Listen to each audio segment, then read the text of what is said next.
Well, we ran a little late at study session, so we're a little behind on our closed session as well.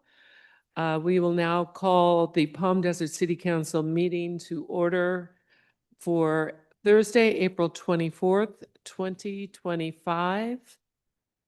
And it's a joint meeting, Palm Desert City Council, successor agency to the Palm Desert Redevelopment Agency, Palm Desert Housing Authority, and the Palm Desert Board of Library Trustees.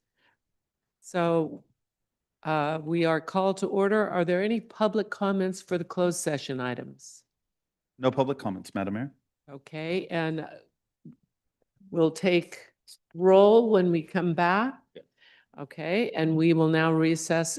Is there anyone here who would like to make a comment regarding the closed session items? Okay, well, we are now going to adjourn into, or recess, excuse me, to closed session, and we will be back shortly.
there was going to be some treasure inside that muffin.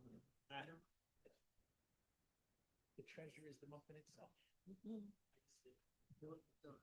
I wanted lemon curd.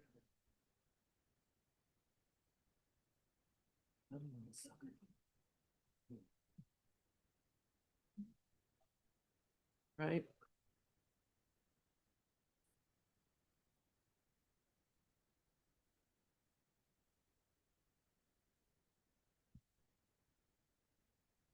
We have everybody?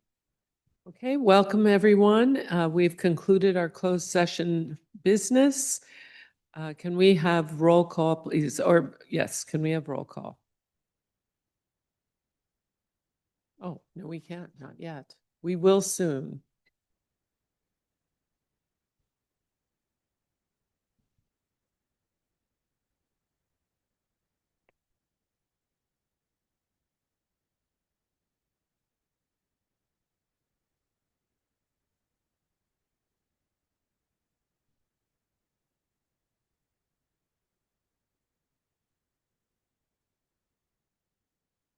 We're ready. Ready for roll call. Councilmember Nestandi, Here. Councilmember Pordetto, Here. Councilmember Quintanilla, Present. Mayor Pro Tem Truby, Here. Mayor Harnick. Here. All councils present. Thank you very much. We'll now have the Pledge of Allegiance with Councilmember Nestandi leading and inspiration by Mayor Pro Tem Troop.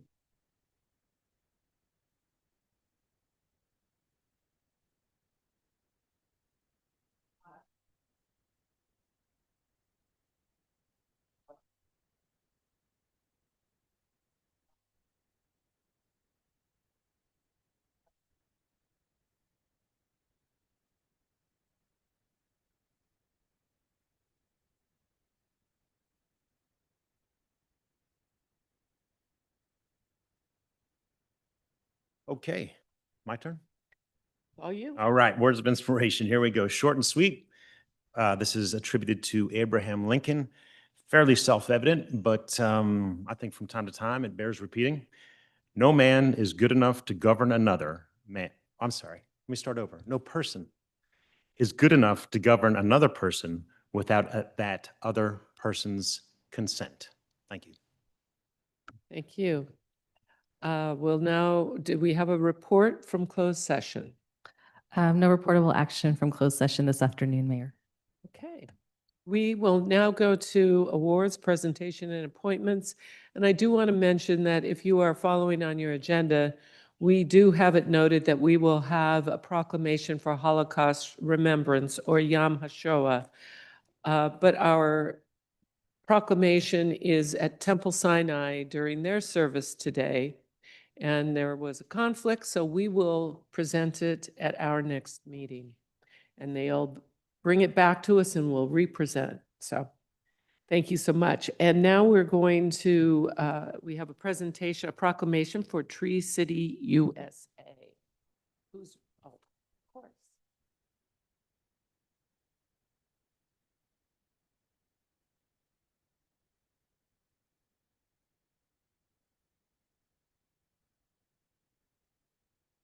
Yeah. Okay. So, whereas in 1872, the Nebraska Board of Agriculture established a special day to be set aside for the planting of trees. And whereas this holiday, called Arbor Day, was first observed with the planting of more than 1 million trees in Nebraska. And whereas Arbor Day is now observed throughout the nation and the world. And whereas trees provide solutions towards combating damage to our environment by reducing the erosion of our precious topsoil by wind and water, cutting heat and cooling costs, moderating the temperature, cleaning the air, producing life-giving oxygen, and providing habitat for wildlife. And whereas trees are a renewable resource giving us paper, wood for our homes, fuel for our fires, and countless other wood products. And whereas trees in our city increase property values, enhance the economic vitality of business areas, and beautify our community, and whereas trees, wherever they are planted, are a source of joy and spiritual renewal. Now therefore, I, Jan C. Harnick, Mayor of the City of Palm Desert, and the entire City Council do hereby proclaim April 25th, 2025 as Arbor Day in the City of Palm Desert, and I urge all citizens to celebrate Arbor Day and to support efforts to protect our trees and woodlands. Additionally, I urge all citizens to plant trees to gladden the heart and promote well-being today and for all future generations. Thank you. Do you want to say a few words? Said enough. Come on, a So, few. okay. Well, thank you, Madam Mayor, and City Council. Thank you for your support for Arbor Day. The city has almost 10,000 trees. We have not lost very many after Hillary. That kind of helped us out on a big, quite a few of them at the time. This helps the city also establish our Tree City USA, which has been vacant for quite some years due to COVID. So with this proclamation, we can now become Tree City USA once again. Thank you. Yes, thank you. Okay. And Palm Desert makes a concerted effort to make sure we have enough trees. And in fact, we have more trees per acre than any other city in the Coachella Valley. Wanted to share that.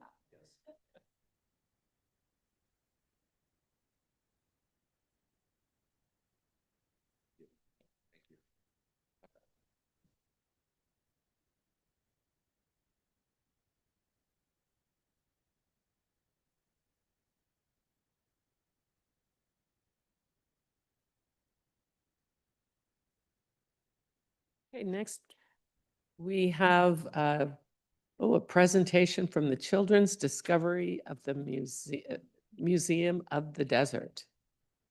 That would be Miss Cindy Burrison, please.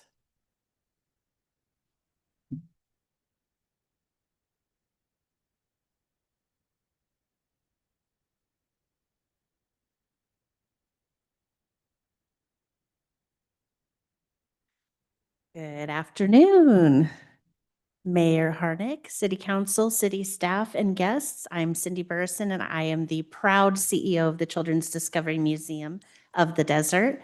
I have a little presentation for you to do today. I haven't been here for a couple of years because I've been really busy with the museum.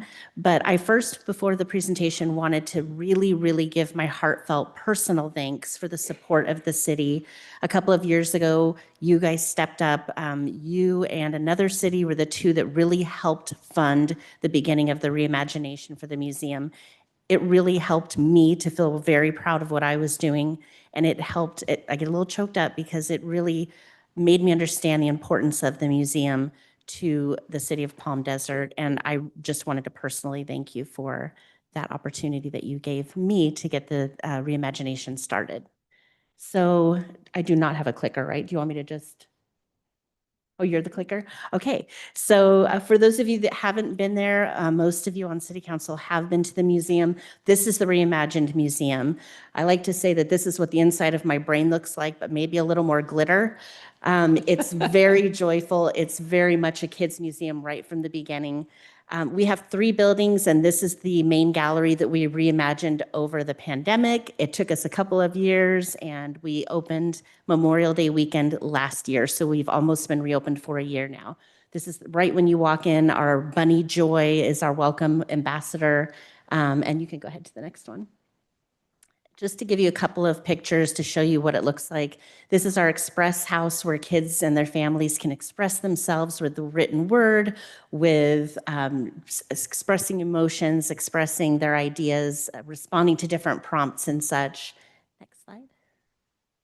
This is in our toddler space, which is for 4 and under. It's such a great space, a lot of soft activities. We have a crawler space, we have an activity wall, a resource library for caregivers to read to their kids, but also to read about kids, with being new parents, to find out how to parent better, how to parent together. And we really encourage interaction throughout the museum, but in this space in particular. This is our dream section, which is upstairs. This started as our calm space. You'll hear a little bit more about that in a little bit. But this is like going up to the mountains and camping and fishing. There's a lot of tactile experiences and a library here as well, but it's sort of a hug. There's lower ceilings, demure lighting, and a lot of sensory activities in this space as well. This is a great shot of both Experiment, Express, in the background there. Experiment is more of the scientific hands-on experience. The entire museum, as you probably know, is all about hands-on learning with loosely guided experiences, and also family interaction. We're not the place where you come drop off your kids unless they're in camp, and we're not the place where you come and sit on your cell phones because we will call you out. So we really want family interaction. It's very important. This, you can see our numbers since we reopened. The May numbers were one weekend. That was our opening weekend. It was a little bananas, and we haven't really stopped since. So we just had our best month in March with 8,900 guests. We are on track to beat what we were doing pre-pandemic, and about 36% of our visitors come from my city, Palm Desert. And about a third of those participate in our Museums for All program, which is our program that is a reduced rate for admission with an EBT card. So it's something that we are involved with. It's something that costs us a great deal of money because it isn't subsidized currently, but it's something that we believe in removing economic barriers to admission. Just some samples of things that we do at the museum. This is our monthly calendar for this month. We have daily programming, whether it be arts and crafts, science, sensory play, music and movement, story time. We do something every single day at the museum. We are busy, and we keep the littles busy too. Next slide. It's field trip time. We have field trips every single day in May. We had field trips every single day in March. And kind of in between, people are now scrambling to get their field trips in. We welcome them in the mornings, and then we have regular business throughout the day, but we see a lot of kids on field trips. We just got cards today, which was my favorite thing from the kids that came last week. Can I interrupt? They're What does so cute. field trips mean? Field trips mean school buses with kids coming from Okay. schools. Okay, thank you. Yes. Summer camp is right around the corner. We will be having 10 weeks of summer camp. They're all themed, everything from arts and crafts to learning about different artists and different mediums of art to lights, camera, action, all about the performing arts, space camp, all kinds of different things. But we've got 10 weeks of good times. The next two slides show you some of those themes. We have the Olympics, we have dirt camp, All-American road trip. Next slide. And it's all about, like it said on that first slide, the Summer of Joy. So that is a camp that's every week, Monday through Friday, 9 to 3. One of the big things we did with our reimagination is to increase accessibility. There were some things that we didn't have that were really, really important to myself and to our board. So we did things like put in accessible doors, automatic doors that we didn't have before. So we now have 3 of those. We have adaptive trikes for our trike track. We have all of our materials are in both English and Spanish, and we also have Mandarin books in our library. Next slide. And we didn't stop there. We also, this is a picture from last week, as you all know, because you are a certified city with the autism designation. Now the destination is as well. And we were the first attraction to sign on because it was very important to us. So we are a certified autism center. We have sensory bags. We have a sensory guide talking about the type and level of sensory stimulation of each of our exhibits and spaces so that those families can plan their visits accordingly. We do a lot of fun events. So this was one we partnered with DreamWorks, and we had Gabby, if anybody has a preschooler, Gabby came, the costumed character, to the museum. That was really bananas, but it was a lot of fun. That was our busiest day up to that point. We've had some local authors. Peter Bedard is an author who has created this anxiety monster to help kids self-regulate and deal with times of anxiety. And Lauren Tavilian is a fashion gal. She worked for Chanel, and she has a line of books teaching kids about self-regulating and emotions through her books as well. And then we had on the left there somebody that came and played percussions on their bike. So we're trying to always do some fun things like that. Next slide. And we also have yoga now. We just put in a Zen lawn, so we have kids yoga, we have yoga for my team, journaling, sound baths. I'm a hippy dippy chick, so this is right up my alley, and I understand the importance for mental health and well-being. So we wanted to extend that to kids, their families, and to our team as well. Another activity we did is during the LA fires, we took it upon ourselves, and fortunately I have a background in events and I have a lot of great partners who within 24 hours, we were able to put on this Kidchella event, a kids music festival. It was just for LA families and we had over 500 people show up. So how can the City of Palm Desert help? You already have. We appreciate the partnership that we've had with you. We do have fundraisers that I'll be sending you an invite for our next fundraiser in June. We would appreciate your participation there. We have Karina Quintanilla, who is our liaison on our board as well. We appreciate her immensely also. And just keeping us in mind, we are applying for the funding that's coming up that's due next week. So just keeping us in mind anytime there's an opportunity, we appreciate your consideration. Is that the last slide? Oh, this is the party I'm going to send you an invitation for. It's going to be really fun. So now I welcome any questions if you have them. Thank you. Are there any questions or comments? No? As the liaison, and Evan was the liaison last year, the amount of excitement that this has generated, because calling it reimagination does not begin to state. Every single inch and corner is new from what it was before.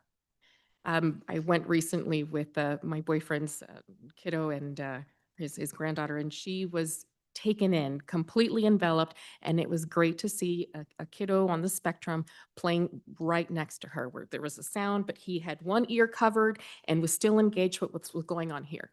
He wasn't forced to be social. He wasn't feeling like he was constrained in anything. To see the inclusion is absolutely beautiful. Just when you go in on the outside courtyard, you have the crayons for all of your donors. There is the City of Palm Desert crayon that's there. So we are presently recognized in the space. And even outside, you have the musical instruments outside. Every inch of that place has been transformed. And you come here, you sparkle, you smile, but I don't think people understand how much of this is your passion 24 hours a day. The free labor that you recruited your family to do as well. I mean, we have to give them the appreciation. You work so hard. You work so hard. It shows. And I'm happy that the community can see the value. And you're also an economic impact. Again, we get kids from all over the place. Families that are here, now you get people saying, I came here, now I'm bringing my kids. I came so much time ago, but this is an intergenerational feature that we have. So thank you. Thank you. I appreciate it. Any other questions? Any other comments? No? All right. Thank you so much. Very much. Okay, we will now move to city manager comments. Mayor, I'd like to invite up Sergeant Jeff Kreider to do a couple of introductions of some of our new officers.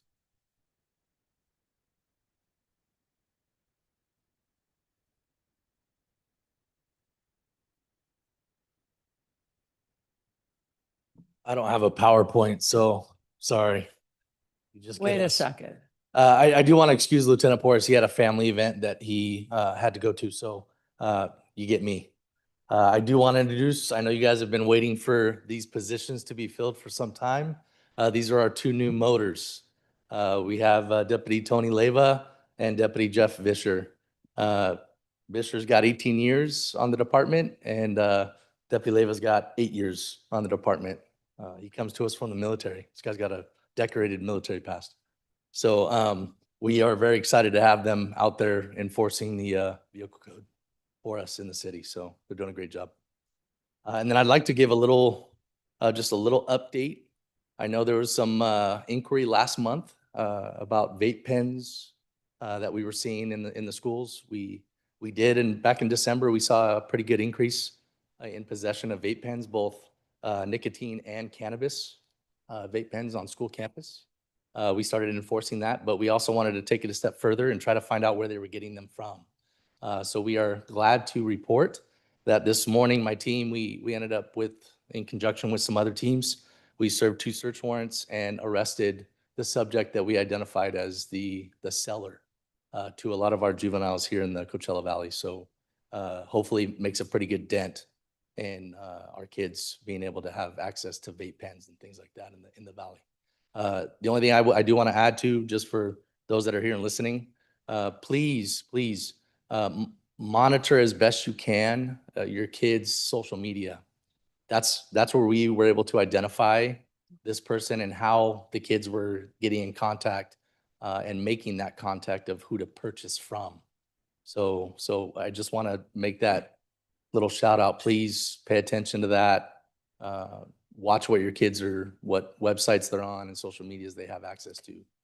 Was this a private individual or was it a business? No, this is just I know you probably can't say too much, Yeah. but. Yeah. Huh, okay, Yeah. thank you. Yeah. Thanks. Any questions? No, but welcome. Yeah, thank you.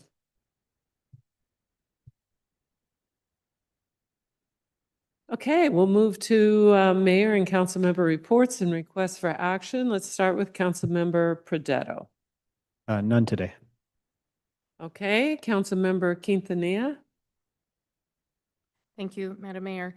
I wanted to touch on the autism event. We were looking at the Visit Greater Palm Springs, sorry, all the alphabet soup of acronyms is in my head, just to see how the region came together, all of the cities that were present, organizations gathered at the Living Desert, and I had the opportunity to speak with the president of the credentialing organization and was able to let her know how much it meant to our city to be the first and how hard our staff worked. So just wanted to go back and reiterate that pat on the back for everyone. Couple of community events, but I'll save that to the side or for more informal. What I do want to request is action, and unfortunately, I left my handouts, but I know I did provide to our city manager info on the international standards or our Arboreal Society, which we cited in our oh God, what was the name of that? The proclamation for Tree City USA. We had talked about it in the past, but I think it just kind of stayed up in the air in terms of language that we could use about preventing people from over pruning their palm trees, and where we can't do that for, whether we can or how we can incentivize people, or whether it's just to do the good deed, all of the negative environmental impacts of keeping your palm trees the way that they should be and letting nature take her course, because we are impacting migratory birds. Owls, hawks, they nest in those palm trees, they nest in other areas, and we should do our best to ensure that we are creating, and my brain is so scrambled right now. We are creating limitations in the ability to maintain these palm trees happy. The more you over prune them, the less likely they are to thrive. There are diseases that come into the palm trees because of having it over pruned. So I would be more than happy to provide some of that literature to you as well. Like I said, I would have had more stats if I hadn't forgotten my sheet. But I know that that's something that that a Councilmember Pradetto and I had engaged in a positive discussion at the dais a few weeks ago. I don't remember when. Are you saying on private property or on the city property, the pruning of the trees? On city property to ensure that we don't, but I know that I think there was one city in Florida that just had an outright ban, just leave it the way it is, don't go too thin, because ultimately people see it as it's more cost effective to go practically prune it to nudity and hoping it takes less time, but the overall health of the palm tree is supported when you leave more of the fronds. And if we can say, I know we want to phase out the Mexican fan palm, but at least my request would be to our city manager to see how can we support looking at following the trees, palm tree guidelines according to the International Arboreal Standards Organization that was mentioned in the the Tree USA or Tree City USA proclamation. And we're citing them as why it's important to participate. So I think it's important to follow the guidelines and their recommendations. Sorry, I'm all scrambled.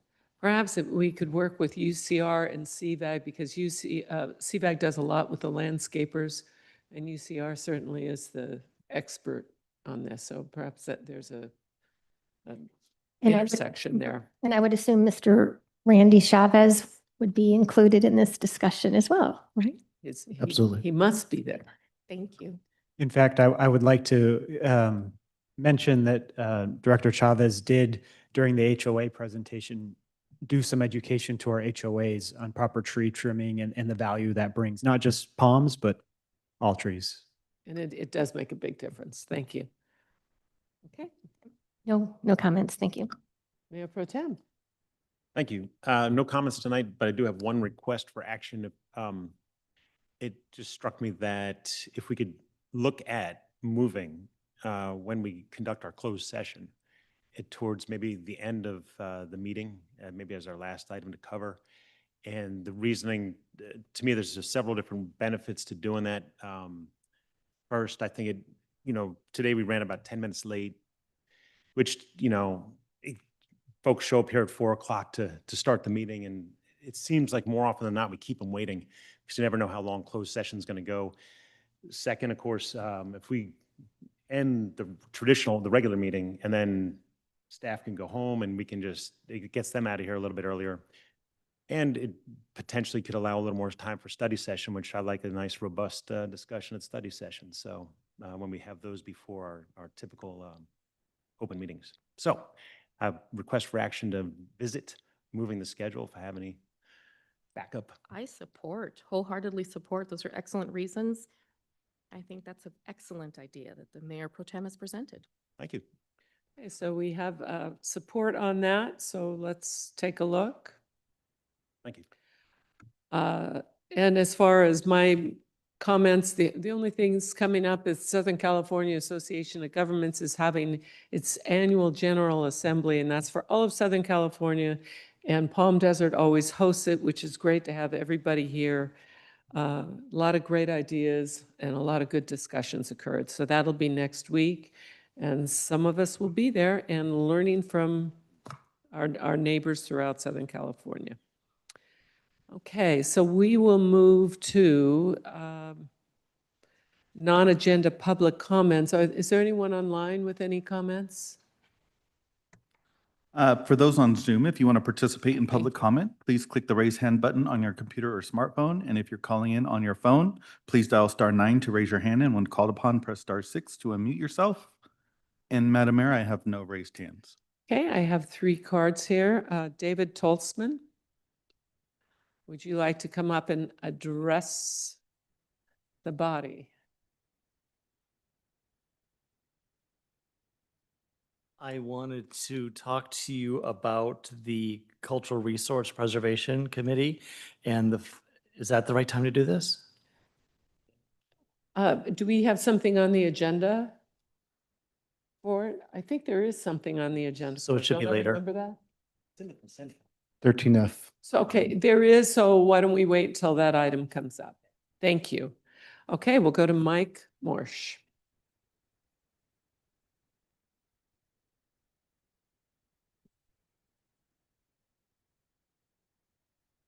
Thank you, Mayor, council members.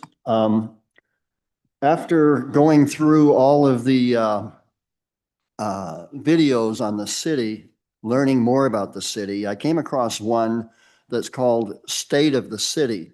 To whereas the last time, Mayor Harnick, you were mayor at that time, which is the video, I think it was in 2022, maybe 2021. And two of the council members on that video are no longer here. We have 2 new council members.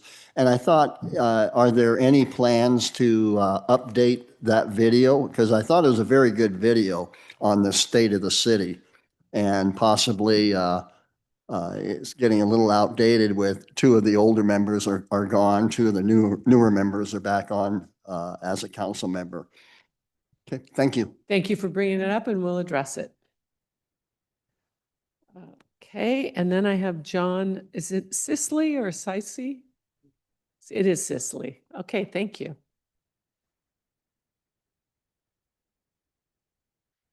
I want to take a minute of your time to talk about community workforce agreements, like we have in Palm Springs and have had for a few years. You know, the wages on a public works project are exactly the same, wages and benefits, as the union wages and benefits. So why wouldn't you have a CWA? There's always that pushback, right? So two things: a non-union contractor can bid the work, but they have to hire local community members to put on the project. And then number two, that agreement has teeth in it. There's enforcement in that agreement. Contractors out there, they joke with each other. They say a labor compliance case is like being hit with a comet. They say, did you get hit with a comet? Or, you know, because there's similar odds involved with that, right? You have one state's inspector for the entire Southern California area, and I file more cases than he does in a year. So they can't cheat under the CWA, right? So if there's a cost difference, I mean, y'all can do math. If there's a cost difference, that's the difference in cheating. Cheating your local community members, right, that we put on these jobs. So in the future, I'm going to bring other trades up to talk to you also about these agreements. And we're looking to try and maybe get something like that going here in Palm Desert. So we'll be talking. Thank you. Thank you, Mr. Sisley. Okay, those are all the cards I have for non-agenda public comments. And we will move to the consent calendar. And shall we pull 13F for comments? Is there anything else that's anyone would like to pull?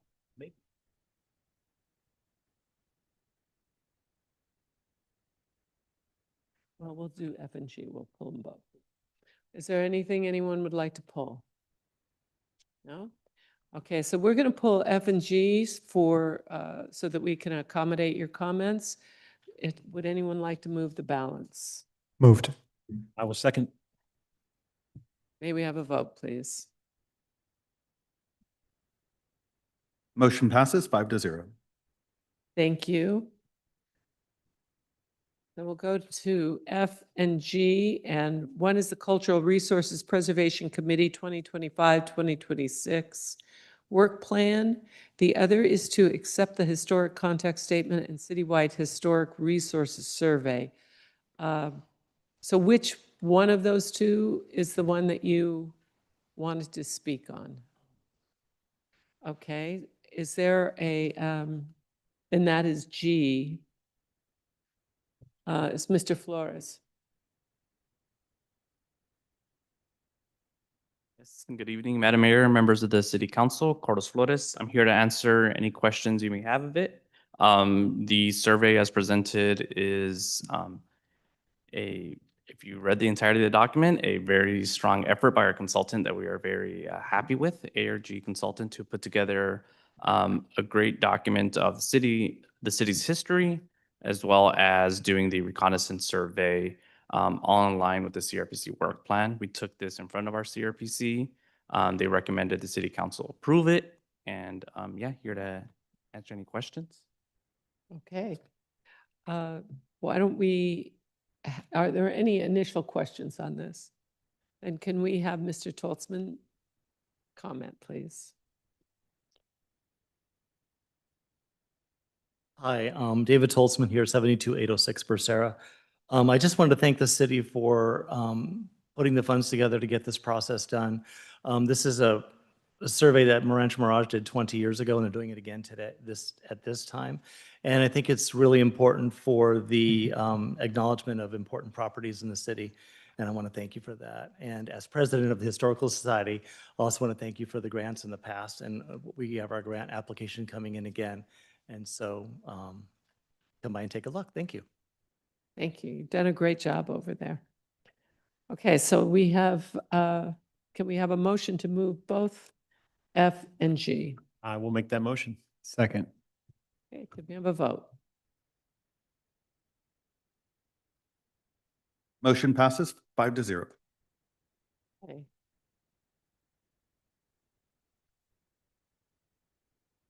We'll now move to the action calendar. This is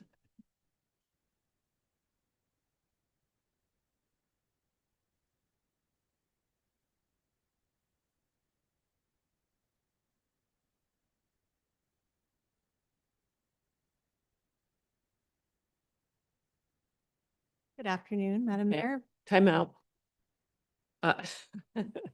So this is to approve the final concept plan and name for North Palm Desert Community Park project number CPK 00002. Okay. Thank you very much. I apologize. Good afternoon, members of the City Council as well. I'm Sean Muir, Community Services Manager. We've actually two actions as part of the staff report to approve the name of the North Palm Desert Community Park and also to approve the final concept plan. So I'll start with the slides about the park naming. It's not every day that we get the opportunity to name a new city park. And so thankfully, in taking on this endeavor, the city has prepared us with a resolution on a park naming policy. That policy includes naming principles and some areas upon which the name may be centered, geographic, historical significance, people who have contributed to the city and such. And there's also a procedure that's set into place in which the Parks and Recreation Committee considers the name and pushes a recommendation forward to the City Council for consideration. And then the City Council has, of course, the final approval, which is why we're here today. So in 2024, a park naming subcommittee of the Parks and Recreation Committee was formed. It consisted of 2 City Council members and 2 Parks and Recreation Committee members, as well as city staff. They considered many different names and naming conventions. And on January 3rd, the Parks and Recreation Committee recommended approval to move forward with the name Dave Irwin Park. Dave Irwin was the city attorney for the city of Palm Desert, the first city attorney, and was employed with the city for about 40 years. There is in your packet included a biography on Mr. Irwin. But his legacy and contributions to the city align with the core values and mission of the parks. And therefore, the Parks and Recreation Committee voted to move this forward for the council's consideration. Staff has contacted Mr. Irwin's wife and family, and they're in support. I understand they may be here this evening. That is the first item for the council's consideration. And with that, we'll go ahead and move into the presentation on the conceptual plan. I'm going to turn it over to Gianno Feoli of Interwest to provide that. Great. Good afternoon. Gianno Feoli with Interwest. So we want to give you an update on the final concept for the design for the park. You had already, as a council, you had already seen this. And there were some design changes that we needed to do, so we're bringing it back so we can get that final approval from you. So what are the proposed changes? First, we want to clarify that the park that we're talking about is the community park that is right off of Dinah Shore, next to the interstate and accessible from Gerald Ford. Some of the key components that required us to look at some changes were in discussions with the police department and the fire marshals. It became very clear that 2 points of access and egress were really critical to make sure that we had in the park.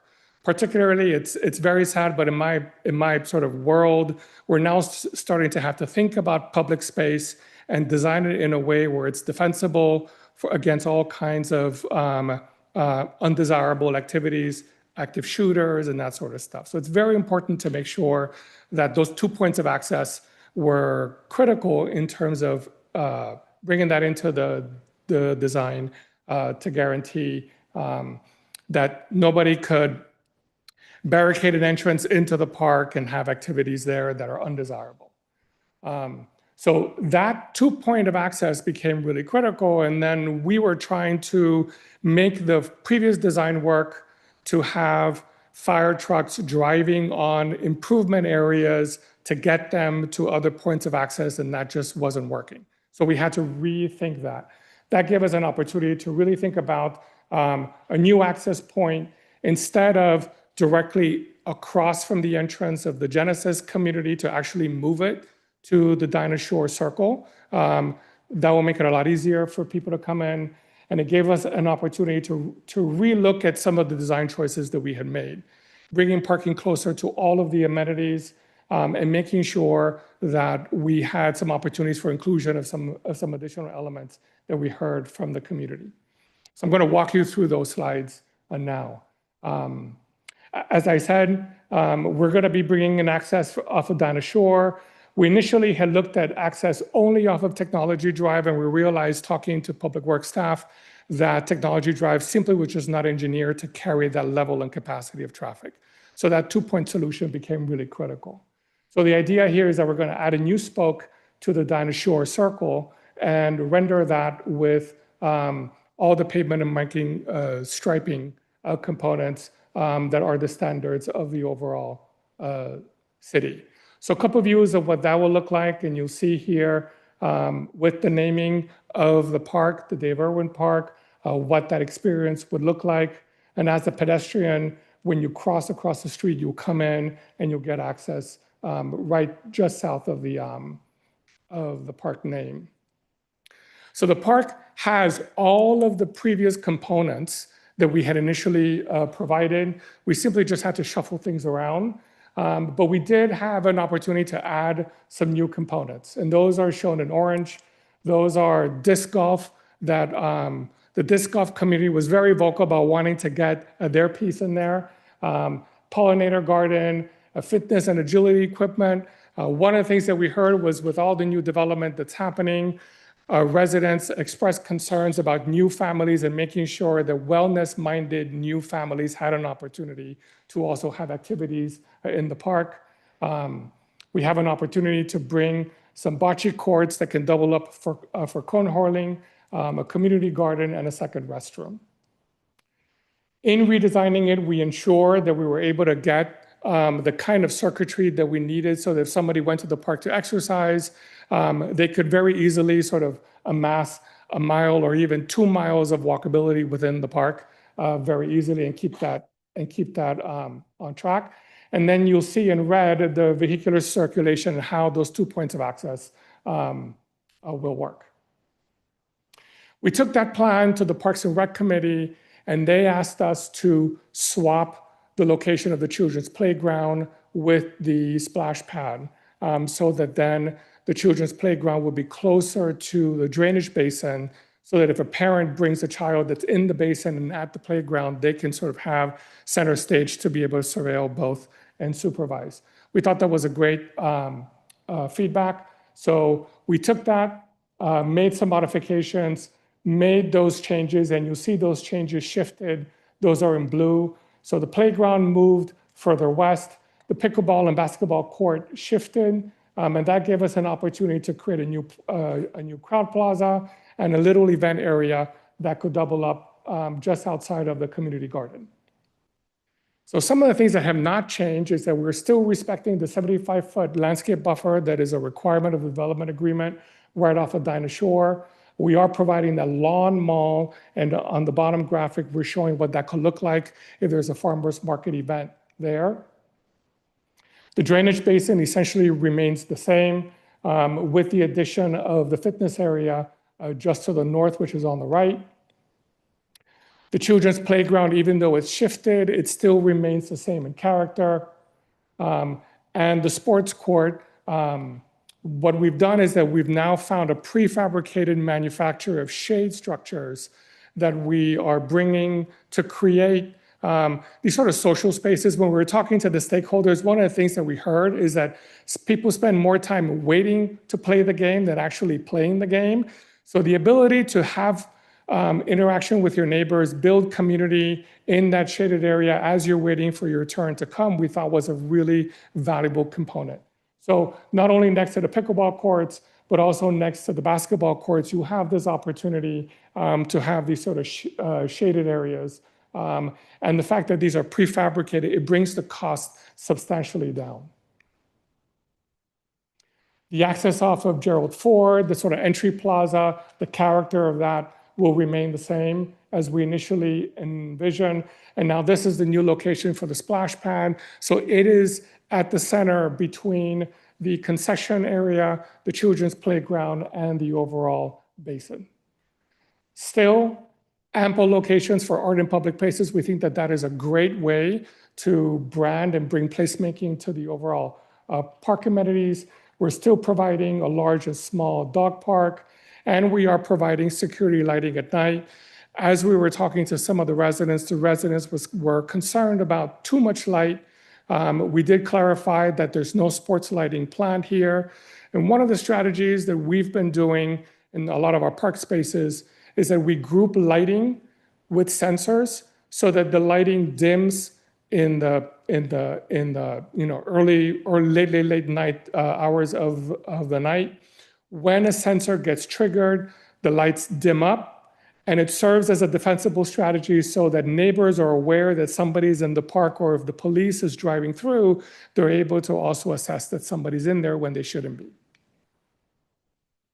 New additions to the park are a community garden, which is going to replicate what you have really close here to City Hall. The new bocce court, which is also going to have the opportunities for cornholing. The ninja course, which we got a lot of excitement from the residents, and the pollinator garden that we're very excited about as well. For us, community feedback is really important, and we made every effort to get these plans out to the community and get feedback. So we had an opportunity to man the booth at the Wildflower Festival. We handed out survey and flyers, collected a lot of different responses. And we then followed up with a dedicated open house at the iHub. And we had a really big participation there. So it was very exciting to see all the good feedback that we got from the residents. A lot of disc golf aficionados showed up in support of the disc golf. And we also had an opportunity to hear from residents about concerns or thoughts about the park that we are going to then carry into the design development phase as we move forward. Overall, the park design that was modified in response to the Parks and Rec Committee was supported by the overall community. That was their overall preference. There was a strong support for disc golf and a strong support for community gardening. The lighting got a lot of support for safety reasons, provided that no sports lighting is provided. And one of the things that the residents really asked for was budget permitted wherever we could, if we could provide more manufactured shade as opposed to waiting for the trees to grow in, it would provide an opportunity for more immediate shade and respite from the sun. And we think that that's really important. A lot of concerns that we heard from residents, particularly those that lived across the street, was concerns about no overnight parking, and city staff was very good about explaining that there are enforcement standards and policies that the city has in place. So we're here to ask for your approval of this design with the goal that if we get your approval, then we can start going through CEQA and getting the plans developed so that by this time next year, you would be hopefully in construction. And I'll be glad to answer any questions that you may have. Thank you so much. Are there any questions or comments? I'll make a comment. I have a question. So the original presentation, I remember some of the original concepts you brought through City Council and the Planning Commission has changed quite a bit through the CEQA process. How much more do you think it might change, or do you think we'll get a high fidelity rendering based on what you're presenting today? No, I think it's going to stick to what we're presenting today. We don't see a lot of changes. I think the evolution has been really cool to watch, and it's a very cool product that you've built. Congratulations. Thank you. Very nice. Any questions? Yeah, I agree with my colleague. It looks fabulous. I love the way you incorporate all the suggestions, and the way you made it all fit and work. Very thoughtful. If I remember, one of the original renderings that we saw at Parks and Rec, maybe even here at Council, included ingress, egress off Gerald Ford. Is that right? No, off of Gerald Ford, we never had vehicular access. The access at that time was off of Dinah Shore, directly across from the entrance to Genesis, which also doubles up as an entrance into the future Palm communities. And we thought that separating that from all of that would make it a lot simpler. And that sort of still exists, right? That, Correct. yeah, got it. Okay, perfect. Thank you. Any other questions? Questions? No? Okay, I do have a blue card. I have a speaker. Is there anyone online who wanted to speak on this issue? No raised hands, Madam Mayor. Thank you. Then we have Hugh Van Horn, who would like to speak on this issue.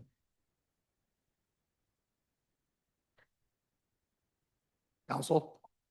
Sorry, Coachella cough, still recovering. Thank you for having me speak. I know it seems like a silly thing to show up and talk on, but first off, my name is Hugh Van Horn. I'm a business owner and Palm Desert resident of Cathedral City.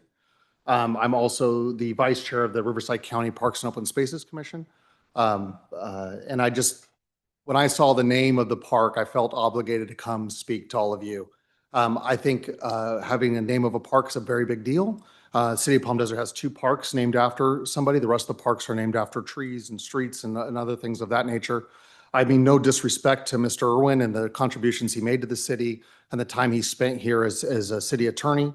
However, I feel that he was fairly compensated for his work here. And I feel that this is an opportunity to maybe name the park after somebody that has bigger philanthropic base here and has been more volunteer in our community. I would like to make the recommendation for potentially somebody of color or a woman if possible. The name that popped into my head was possibly Mario Gonzalez, whose fees from building helped support the park. Also, Ronald McDonald House gives a house away to St. Jude every year. I think he would be a prime example of somebody that actually contributed to that portion of the community in Palm Desert and would be somebody to name the park after. And if not that, maybe reconsider naming the park after somebody that has had a bigger influence and philanthropic development here in the city, and really take this opportunity more seriously than a name recommendation from a former staffer. Thank you very much. Thank you. Okay, are there, there's no other comments? If I may. Open to discussion, please. If Councilmember Pradetto, please. I'm sorry. Sean, if you could speak to the naming of the park and how we arrived at that. And I did read the news article on Mr. Irwin and have heard a lot of good things about him. But there are other names listed that were considered.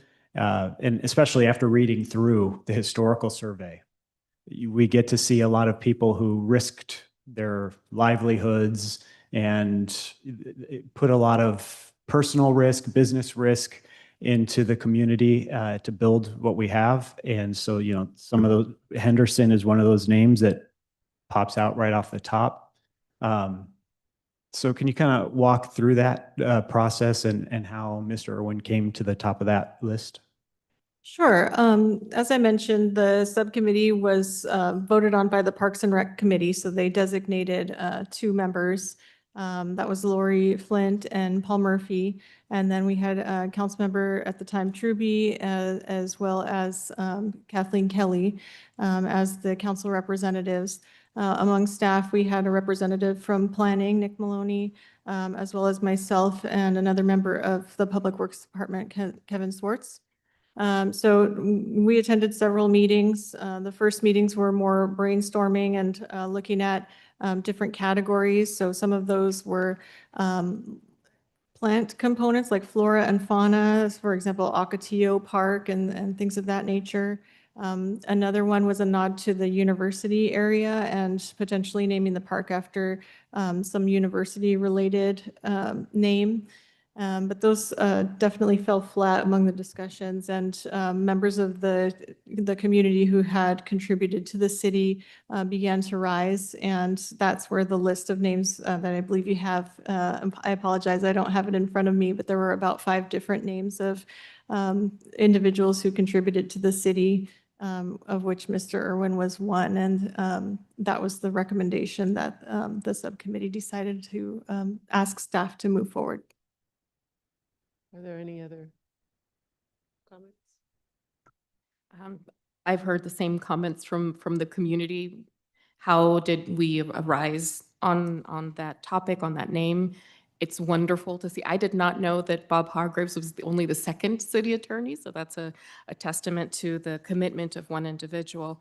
But I agree with Councilmember Pradetto. After we've seen the trailblazers from historic Palm Desert, I think that we should consider more of the city founders, for example, even before incorporation, going back to what it took before there was air conditioning, before there were the roads. How did we get to become Palm Desert instead of a person who, again, no disrespect to a service, helped guide us through legal transactions and reading and signing, which were all beneficial to the city. But I think that if we're opening up in a new area, it would be a great reminder to residents and visitors in the area that as we build out, we're still keeping focus on where we came from. So that's, again, I've heard similar concerns from the community about it being named for a person when we have Ironwood and others, again, that are named after flora and fauna. Well, I guess we're focused on the name right now, but I was going to comment overall, I'm excited about the community park getting built as soon as possible. And I know the residents of North Palm Desert are very excited, at least the people that I've talked to. And it's really, the north area needs a community park desperately. And in terms of the naming of the park, it is so very, very subjective. If we put it on the ballot, and had people write in the name they wanted, we probably would get 100+ choices of a person's name. And so it is subjective. And I do defer to the committee that chose the name, but it's not written in stone that, if this council has a plan B, I'm open to it. But again, it is going to be very subjective. If I may, of course, it's subjective. It's their opinions. Dave Irwin was not a member of staff. He was an independent contractor who was hired by the city to represent it. He also was part and parcel in starting the city, in incorporating the city. Dave Irwin did more with law, abiding by the law, and making it work in the favor of this city than anybody could imagine. Whether it was with windows that were inappropriate, signs that were inappropriate, he found a way to make it work in this community's best interest. He was generous with his time. He was generous with his thought. He was a spectacular human being who gave not only at this city, but he served at the, Desert Classic. That's what it was called then. He was amazing what he gave in his time. It wasn't always compensated time financially, but it was always compensated because it resulted in a greater community. It was an investment in the community, is what Mr. Irwin gave. And I always remember him with his generous thought and his wisdom, sharing, and these were such great words, you can disagree agreeably. And he was wise, and he was kind, and he did a lot for this city. And though people may not remember it because they were not around, perhaps this is a way to remind everybody all he did for the city. And I certainly hope there will be a plaque that explains all that he did and how he helped incorporate the city of Palm Desert, because he's done a lot for this city. And because there are those that don't remember, that's a sign it's a time to use his name and make sure that people don't forget what he has done for us. We have a subcommittee. They went through this. They had other names. They chose this. We can respect that process. And I would absolutely supporting what they did. They worked hard. I'm sure it wasn't easy. Yes, it's subjective. I know his family is here tonight. They probably could share a lot more with you of the things he did quietly and behind the scenes. He wasn't someone to step out in front to look for accolades. He just did the good work. And he did the good work because it made this community better. I think that was very well stated, Mayor, and that's what I was trying to convey, is that it's so subjective that I defer to the committee that put the time and effort into this, because otherwise we could have 100 different plus names for this park, and we did have a committee that studied it. So I support what you're suggesting. Yeah, I agree. To me, the issue is not whether or not he was remunerated, paid for the work he did. 42 years of service since the city's inception. I don't think I ever met the man. I moved here in 1993. Never thought about leaving. I know it was a beautiful city when I moved here. I'm sure he deserves a good chunk of the credit for that, and I'm all for naming the park after him for his contributions. Anybody who dedicates 42 years of their life in the service of a community as beautiful as this, I think deserves recognition. And I also, to me, the conceptual plans don't need to be touched. I'm all for just moving this thing forward as presented.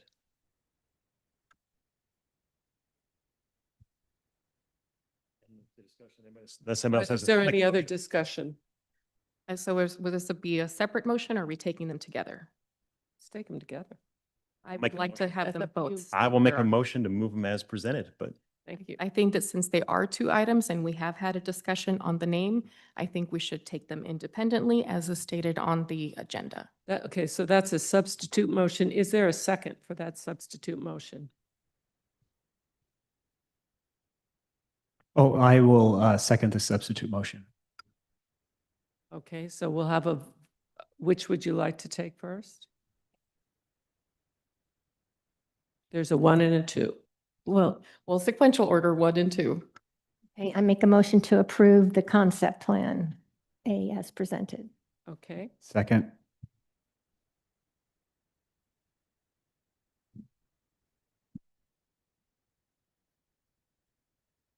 Motion passes 5-0 to approve the conceptual plan. And then I'll make a motion to approve the park name Dave Irwin Park. and I'll go a little unconventional. I'll second that.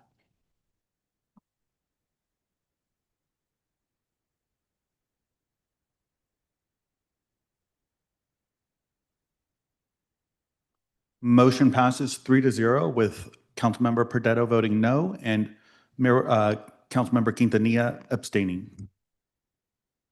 Thank you, Council. I'm sorry, and that passed 3-1 with the abstention as a non-vote. Thank you. Thank you for being here, Travis and family. We're all very proud of that. Okay, we will move to public hearings. 15A is to adopt a resolution to increase admission fees for the Palm Desert Aquatic Center. And once again, we have Ms. Muir. That was a quick break. Again, Sean Muir, Community Services Manager. We have for you today a presentation on a proposed fee increase for the Palm Desert Aquatic Center. I'm here with Liberty Urban from Urban Accounting, who will be providing a portion of the presentation, but I will get things started. Just to recap on a brief history about the Aquatic Center, it was opened in 2011. A resolution was passed which set the original fees, as well as a goal of achieving a 60% cost recovery for the expenditures toward supporting the facility. As we conducted financial analyses year over year, we saw that that subsidy was increasing and the cost of goods and services going up. We wanted to do some additional research to determine whether the fees needed to be increased. In doing so, staff researched several local facilities as well as regional facilities and throughout California that were comparable to the Aquatic Center. So I'll talk more about those. And ultimately, a 5-year increase plan was presented both to the Parks and Recreation Committee and to the City Council And the year one fee increase was adopted. So we're here with year two fee increase being presented. Again, the study session in March 2023 to the City Council provided some background about other aquatic facilities and where we stood with the Palm Desert Aquatic Center. And then the City Council meeting in September 2023 was when that year one fee increase was adopted. It was implemented in January 2024. Along with it, a discount program for low-income individuals was rolled out for those who qualify. And also wanted to note that just this year in January, the YMCA Management and Operations Agreement was renewed and extended through 2030 at a lower rate than the city was paying previously. So about those other aquatic facilities in Southern California and around California, in speaking with them, they mostly do not have an established recovery rate, or they don't know what it is. And if they do know what it is, it's a low recovery rate. Pools are not money makers. We understand them more as a benefit to the community. They keep their rates relatively low to allow accessibility to those amenities. They have very similar open times and operating hours. Many of them only are operating for recreational swim from Memorial Day to Labor Day over the summer. And then most of their programs are focused on the community benefits. So you're talking about your swim lessons for kids and water exercise for adults and things like that.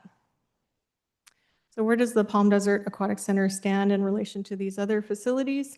We're now at $5.50 for a resident adult entry fee. And there are 8 amenities that you can access but for that entry fee.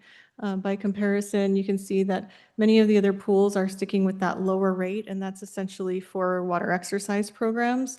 But the further that you get toward offering amenities like water slides and splash zones and things like that, you get a higher rate. And you'd notice that many of those are also based on height, and that's because they have water slides and features such as those. And in the previous discussions with the City Council, staff have learned that the desire is to have a gradual increase on fees as to not impact the community significantly by increasing the rates so high that it makes it inaccessible. So working through that on the 5-year plan, right now we're averaging about 30% recovery rate, and by continuing with the 5-year plan to increase fees, we would control that city subsidy at about 33% recovery rate. And then we also committed to an annual review on the impact of those fees on attendees at the Aquatic Center and how it affects the city budget. So for today, we're going to look at the highlights after the year one, what the year two fee increase looks like, and how that impacts the general fund. And this slide is just as a reminder. I know the City Council is well aware, but for constituents, that not all of the costs to operate the Aquatic Center are recovered through charging fees to enter, selling merchandise, selling concessions, goodies. They are subsidized by the city. And that recovery rate was set at 60%. Right now, we're looking more at 30%. And in the fiscal year 16-17, that looked more like $600,000. In today's dollars, that's about $800,000. But today we're looking at $2.2 million. And the impact of admissions on the recovery of the Aquatic Center fees is the most significant thing. We will not recoup all of those fees by all of the funds spent on the Aquatic Center by increasing the fees. There is a need to increase attendance in order to meet that need as well. So again, I mentioned the contract with YMCA was renewed. We're working closely with YMCA staff to increase the amenities available, the programming, and try to drive up that attendance. However, you can see mainly from this chart, I wanted to show that between 2023 and 2024, when that fee increase hit, there wasn't a significant negative impact to attendance, which means the fee increase was not a deterrent for folks. And just a note about the income qualified discount program, folks who want to enter the Aquatic Center at the 2011 rate need only bring their utility bill showing their participation in a qualifying program, and they get the 2011 original rates set to enter. Only 87 people used that last year, so, but it was used. And after that, I will turn it over to Liberty to recap the year one evaluation. Thank you, Sean. Good evening, Madam Mayor, members of the council. Liberty Urban, I'm happy to be back here with you all again, discussing year two of the potential fee increase for the Aquatic Center. I'll cover a brief recap of the highlights, and then we will jump into the numbers pretty quick here. As Sean mentioned, attendance was not significantly impacted by the first year of the fee increase. And there was a handful of people that used the income qualified discount program. While the operations recovery rate did reduce slightly from the last fiscal year, those additional fees brought in about $108,000 in additional revenue that would not have been received if the fees had not increased. The general fund contribution for the prior year was about 1.9 million, and we anticipate 2.2 million in this fiscal year that'll be ending on June 30th. And then additionally, the fees are not the only piece of the puzzle, as Sean mentioned, the YMCA contract extension, as well as continued expansion of the programming at the facility.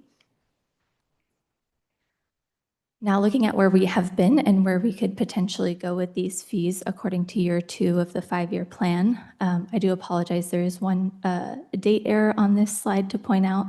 That column that says 4/1/25, it should be 7/1/25. We're looking at a July 1st implementation. And I will focus on this first adult line, ages 13 to 59. Adult residents were previously paying $4 for a single admission to the pool, and now they're paying $5.50 since January of last year. Year two of the proposed plan would bring that fee up to $7.50 in that column underneath the blue there. We also did provide the Parks Committee with an alternate option with the budget information we had at the time a few months back, which was $6.50. I will note that the Parks Committee did opt to move forward with that proposed $7.50 fee. For non-residents, the original fee established in 2011 was $6. They're now paying $9, and with the proposal would move up to $12. Again, that alternate option was $10.50. And then one more item to note on this slide, if the original proposed option for year two, the $7.50 and $12 is adopted, that would generate about $130,000 in additional revenue compared to the alternate option that would be about $74,000.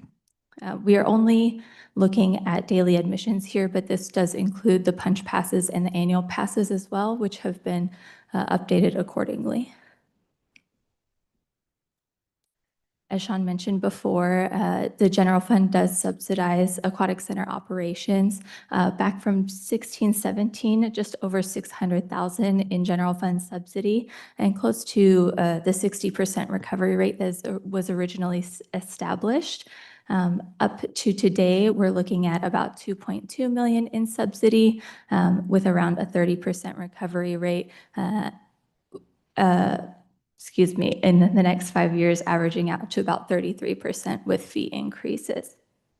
One of the big impacts to the expenses at the Aquatic Center was also a lifeguard wage increase that happened a couple of years ago. And then another item just to caveat that $613,000, we know that the value of the dollar declines slightly every year. So in today's dollars, that would be equivalent to about $801,000. This is somewhat of a repeat of the last slide depicting the prior years, but we projected out into the future years. Assuming those fees are adopted according to the 5-year plan, we're looking at about $2.2 to $2.3 million general fund subsidy each year, and that's for operations only. While capital projects are not the primary consideration in the fee increase, we do want to highlight that the general fund also supports capital projects for the Aquatic Center. And we've outlined over the next few years what those what those capital projects will be. In addition to that 2.2 million this year, there's an additional 350,000 going out for capital projects from the general fund. And you'll see next year in fiscal year 25-26, a big equipment renovation for filter tanks, heaters, and pumps for about $3.5 million. So that will be part of the bigger picture of the general fund contribution as well. I'm going to turn it back to Sean here to discuss some of the benefits from those capital improvements. Okay, so some of the capital improvements, we've talked a lot about operations, but the city is also making capital improvements to increase efficiency at the Aquatic Center and also achieve some cost savings over time. The pump room renovation is a big one. All of the pumps, filter tanks, and heaters will be replaced, and we're looking at more efficiency with those pumps operating in those filters, but also a 12% reduction in the use of gas for heating the pool. There's also a generator that will be going in this year, and that'll provide support, backup support for the computer systems that operate the chemical distribution and the pump operation for the pools. And then this year, a solar project was also constructed at the Aquatic Center. Now that will eventually result in about $160,000 annual cost savings on electricity. Right now, it's still maintaining at the same level because there was a cost to the equipment that was installed. But over about a 5-year period, we will start to see the decline in those electrical costs. We also have a strategy to improve the recovery rate. As I mentioned, hand in hand with our partners at the YMCA, we are developing a business model to increase events and bring people through the door during times that have traditionally been low attendance. One example of that was the Hot Summer Nights that was rolled out last year. On Tuesday nights, people could come out, enjoy the pool while the sun was down. They had a DJ going, and it was a really fun event for the community, and it had a huge turnout.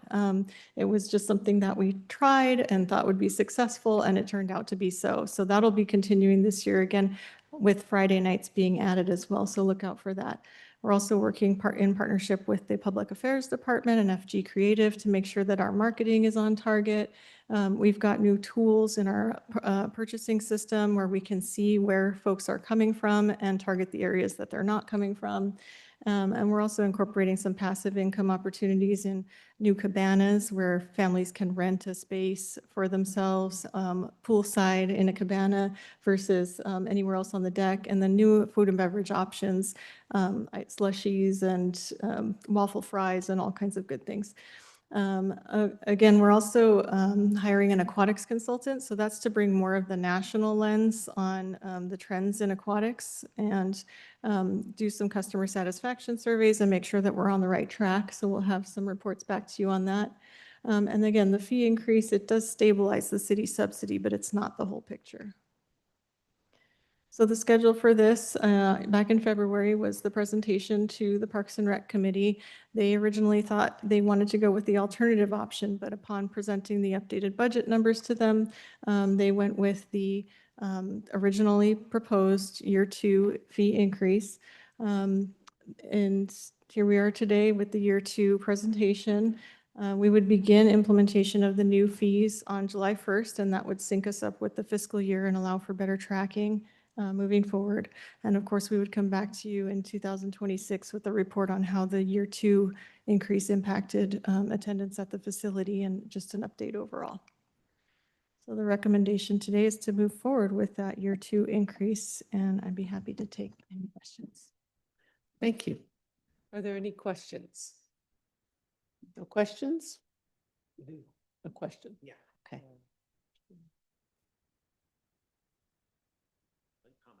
Questions? Okay.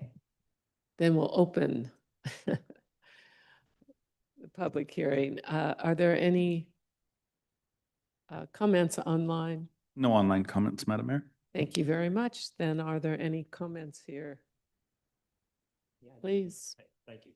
Okay, so I've been following this closely. Naturally, I'm happen to be the liaison to the Parks and Rec Committee meeting, and it's had a lot of very active discussions. In like every single meeting, we talk about PDAC for sure, and this comes up.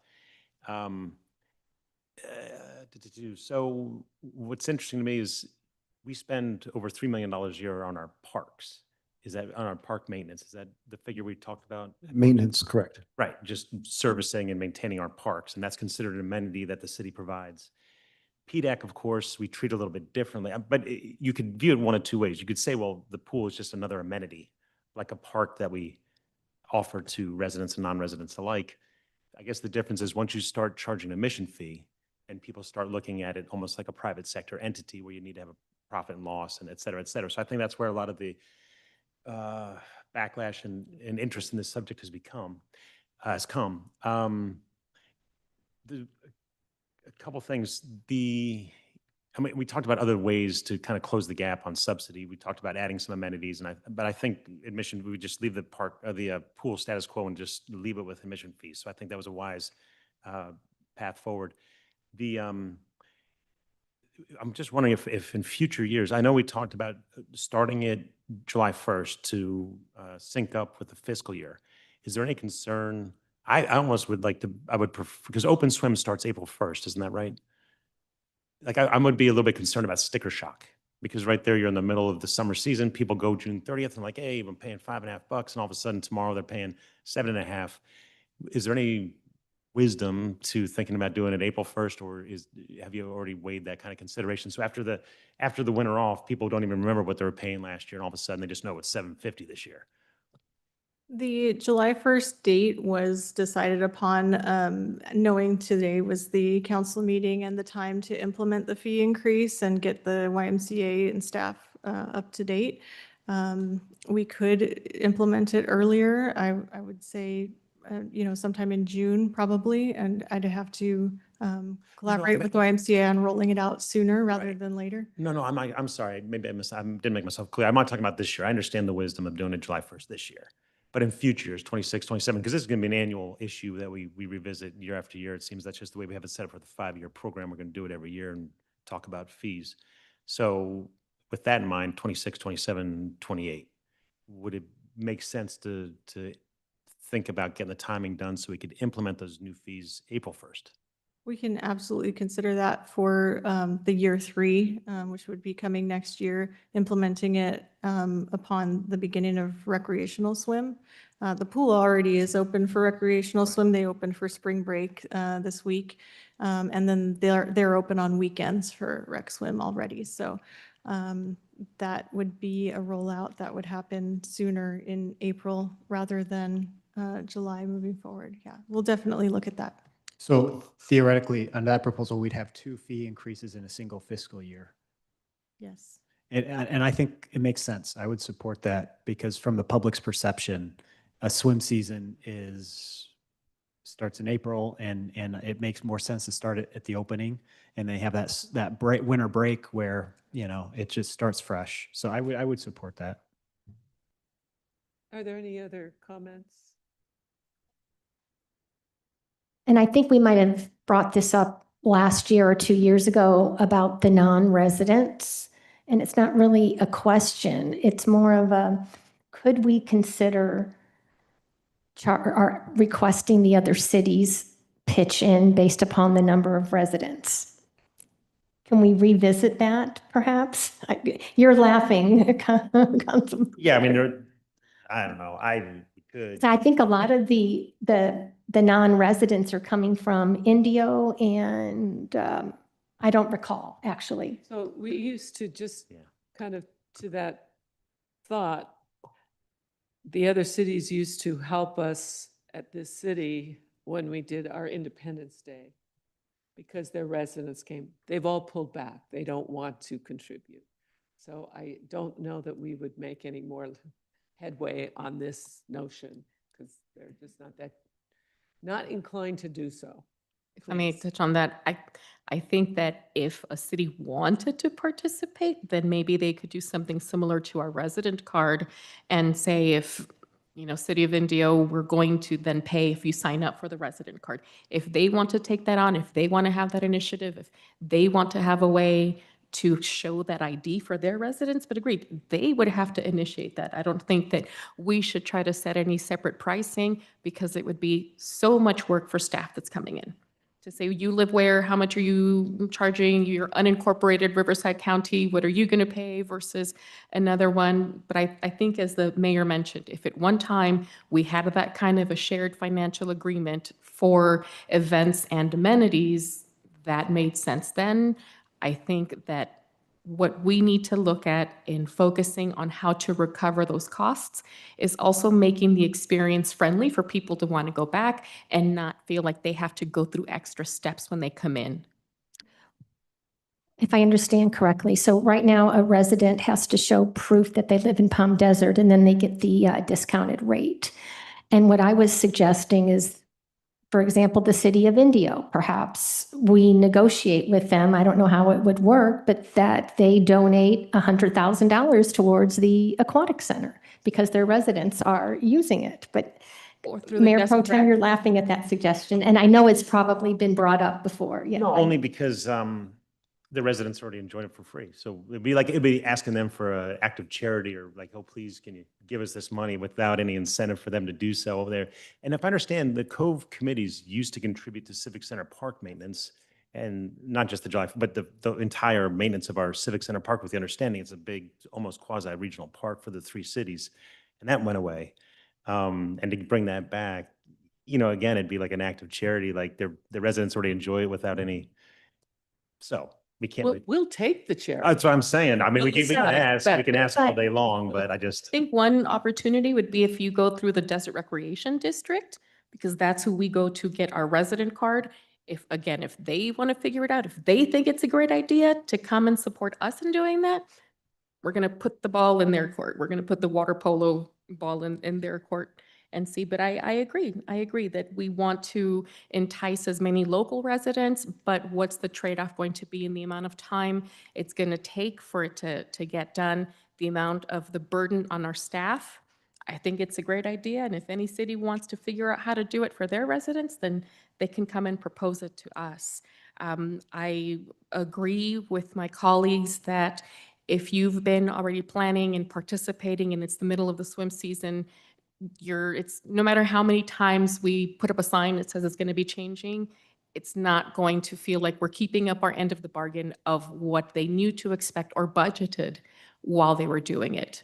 We also don't want to say, April 1st, April Fools, but I think that I support waiting until the end of that season is over.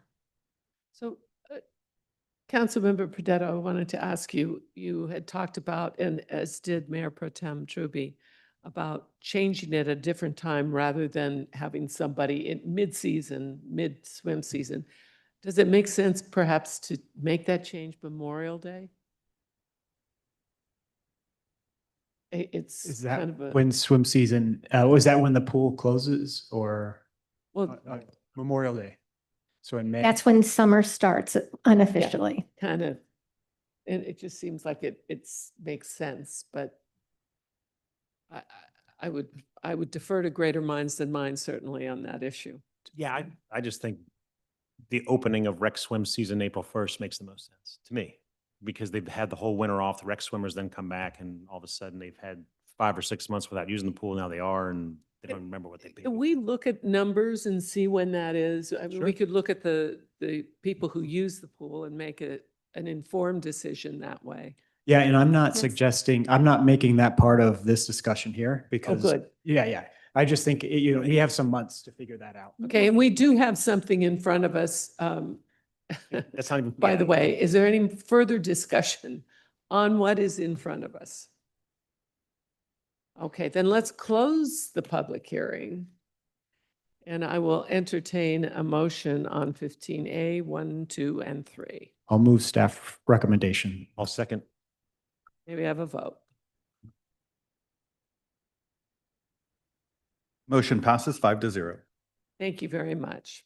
Okay, next is 15B, adopt a resolution designating Sandpiper Circle 4 condominiums as a historic district.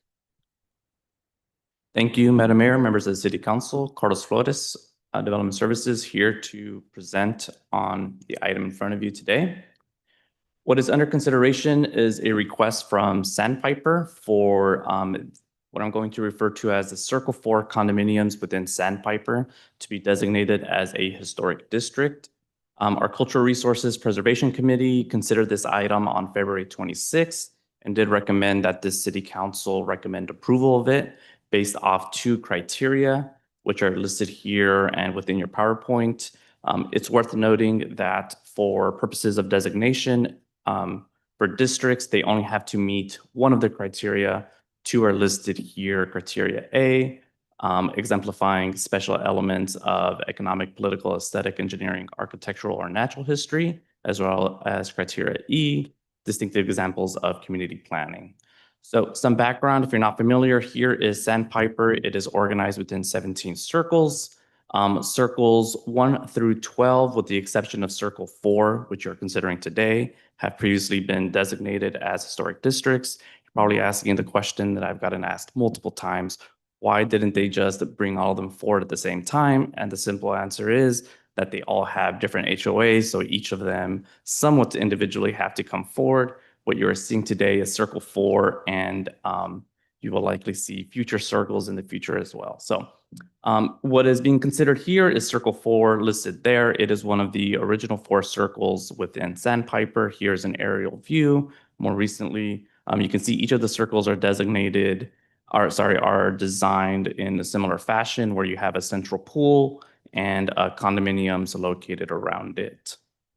So the proposal is to include Circle 4 with the rest of the historic districts that have been previously designated. All of those previous designations were designated under criteria A, under the same criteria we are proposing for approval today. Again, Circle 4 is a part of the first original circles that were built within Sandpiper with mid-century modern architecture, as well as that garden design with a central pool and homes built around it. The packet and the application provided a lot of detail and information on Circle 4, including some original site plan, original plot plans, original brochures. One of the things that they wanted to highlight is that at the time of construction, condominiums within the region and in general were a relatively new concept, as well as the concept of how how Sandpiper was built out with that central pool. And so that was highlighted within that brochure. What you have here is a very distinctive feature of not just Circle 4, but the rest of the Sandpiper community. Again, that central pool and central garden area where the homes can walk out to. Here are some other features. Again, it is very similar in concept and design as the rest of the previously designated Sandpiper circles. You have the landscaping and the mid-century modern architecture. So here, I'm not going to read this verbatim, but this is within your packet. The applicant provided justification on why they meet criteria A and E, and staff not only concurs with that, but again, there is precedent based off the rest of the Sandpiper circles on the distinctive historic components that we would recommend approval for designation. This is a public hearing, so public notification was provided both in the Desert Sun as well as to the surrounding residents. Staff did not receive any comments. For CEQA purposes, this project is exempt and is not considered a project under guidelines section 15378. With all of that said, city staff's recommendation is to adopt a resolution which would designate Sandpiper Circle 4 as a historic district. Thank you very much. Are there any questions? Okay, no questions. So we'll open the public hearing. Are there any comments online? No online comments. Thank you. Are there any comments? Is there any discussion at the dais? My comment is, I love how you said it was a new concept. Condominiums were a new concept. On top of that, it could have looked like any old apartments, but the way that someone described it like daisies, like a series of little daisies. So that is very unique. And I don't think I've seen anything like it in the desert that has that kind of structure. Having been on the Cultural Resources Preservation Committee, we had seen a lot of them come in as individual units. So it's great to see that now the whole entire area will be part of it and have a greater sense of community. And that another point that the neighbors used to get upset at one another is I think somebody put in a red door. And now this will have people with that historic designation to maintain that consistency of why it's a historic district. Any other comments? Okay, I'll entertain a motion. I'll make a motion to approve. Second. Oh, wait, I forgot to close the public hearing. Closing the public hearing, now Now- entertaining a motion. I will make a motion to approve. Second. Okay, Motion passes 5-0. thank you very much. Are there any information items? I do have one, just another reminder that April 30th is the deadline for boards and commissions. And for the public, if you're not aware, we have commissions, boards, commissions, committees that address architecture, parks, public safety, public art, sustainability, homelessness, and many more. So if you are interested in serving, please get your applications in and go to the city's website for more information. Thank you very much. Okay, seeing no unfinished business, this meeting stands adjourned.